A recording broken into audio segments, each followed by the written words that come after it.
If a person were condemned to spend months in isolation, cut off from all normal activities and interpersonal relationships, a substantial depression would result. When he published his seminal book, Feeling Good in 1999, I bet Dr. Burns thought he was giving an unlikely and extreme example, never imagining that millions of people all around the world would find themselves in exactly this situation 20 years later. I know I'm not alone in struggling with this during these past few weeks. While I'm of course lucky to be able to stay at home and stay safe, news of thousands of people dying every day, the impending doom for the economy, and the anxiety that all of this brings sometimes leave me feeling down and unable to do anything. And this is normal. We're living in unprecedented times, and it's normal to not feel normal right now. It's normal to feel anxious. It's normal to feel down. But I've also noticed that the more I give in to my tendency to not do anything, the worse I feel. Having studied psychology for more than 10 years now, this really shouldn't be a surprise to me, but when you're in the depths of a negative mood, sometimes it's easy to get stuck in a cycle of negative thinking. I have so much time right now and I should be working out, I should be super productive and starting a new business and doing all of these things, and if I can't do all of these things, then I must be lazy and inadequate. Something must be wrong with me. Nothing in the world is right, so what point is there to doing yoga? I can't really have fun and be happy when I'm all alone. I'm stuck at home with nothing to do. I'm dying from boredom. I have so much to do, and there's no way I can do all of it. I might as well give up. Any of this sound familiar? It's not a surprise that these types of self-defeating thoughts make us feel worse and much less likely to want to do anything. We also know that these thoughts can lead us to a vicious cycle of negative mood. You feel bad, which makes you engage in more negative thinking, which in turn makes you feel even worse and less motivated, and the cycle goes on and on. But in time, my experiences being a Ph.D. student and a researcher and reader in psychology, and also just a human being living her own life, have taught me some useful techniques that help me break this cycle, so I wanted to share those with you now. Here's the first. Consider action before motivation. I think many of us think that we need to feel like doing something before we do it, that motivation should come before action. We wait for motivation to come, and sometimes it does, but let's be honest, more often than not, it doesn't. But have you noticed that when you do something, it often makes you feel more motivated to do more? Oftentimes we feel so much better than we expected to when we do something we thought we didn't want to do.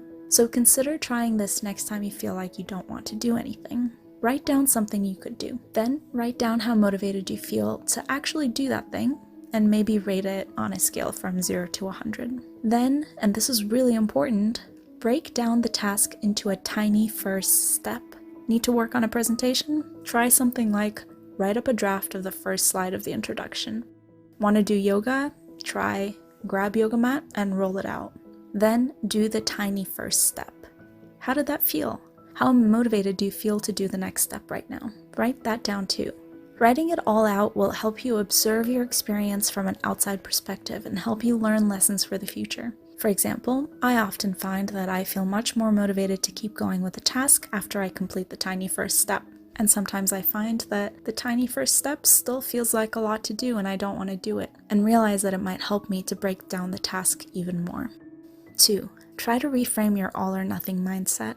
This one is especially relevant if you have any perfectionistic tendencies. You might think that it's not worth starting a task that you can't complete to perfection. You might want to start yoga, for instance, but might be waiting until you can get the perfect mat, the perfect yoga clothes, and find the perfect instructor. Or maybe you started, but you kept seeing the perfect yoga poses on Instagram that other people are doing and decided you can never do it that well and just stopped.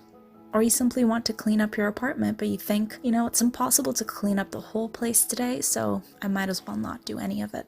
I'm totally guilty of this. When I was working on my thesis, it took me months to start to write. Then I found out that even professors who I considered to be prolific writers knew that their first draft would probably suck. None of them started with the goal of getting it right the first time around. If these experts in their field, the very people I looked up to, didn't even expect perfection from their work, why was I, a student, expecting perfection from mine? And I wrote the following on a piece of paper and taped it to the wall next to my desk. A good dissertation is a done dissertation. And the moment I allowed myself to not be perfect, I felt able to actually put words on the page. Consider allowing imperfection into your life. You don't have to do everything to do something. Not only will you be able to do more things this way, perhaps you'll enjoy them more too. 3.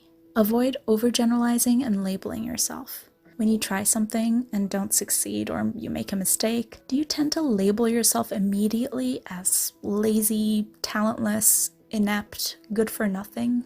This painting I did isn't good. I just must not be talented. Or I didn't do well on this exam. I'm just not a good student. My plant died. I am just really bad at taking care of plants.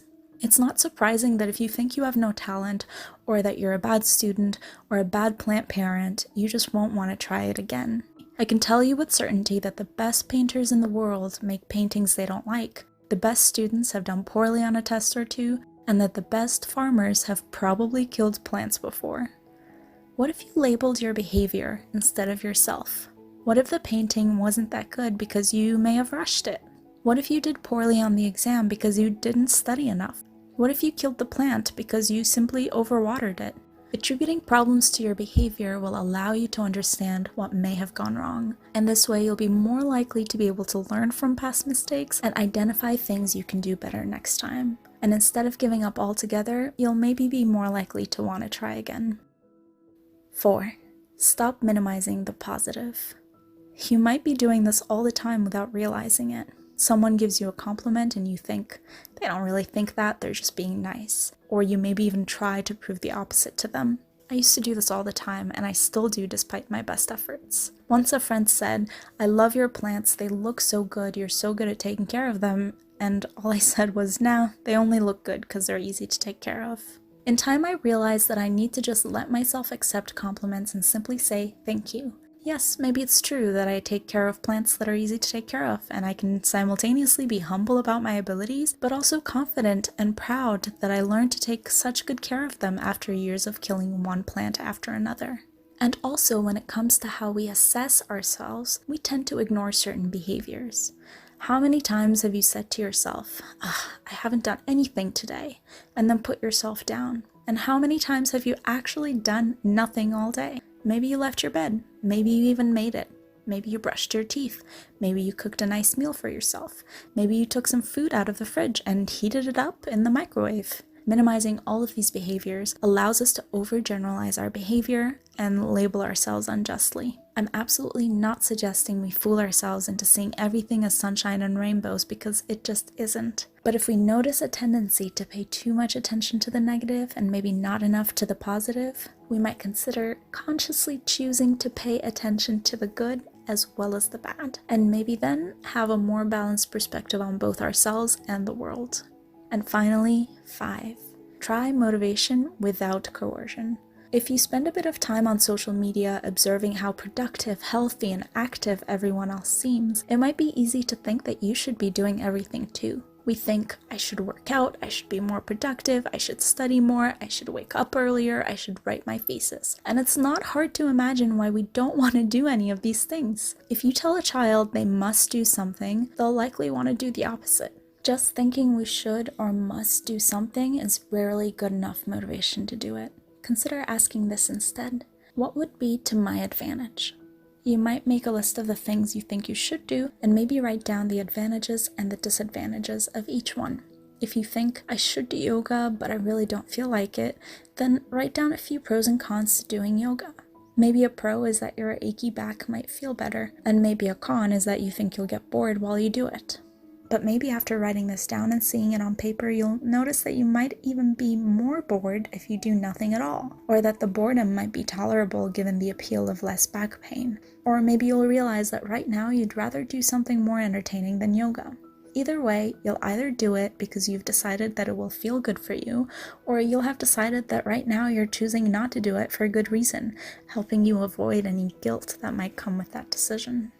I hope you can find the strength to try and apply some of these suggestions to your own life. Before I end the video, I just wanted to gently remind you that changes such as these might take months, if not years, to actually integrate fully into your life. If you do it a few times and you don't succeed, please remember to be compassionate and understanding to yourself. It might just take a while. Take good care of yourself, and I'll see you next time. Bye.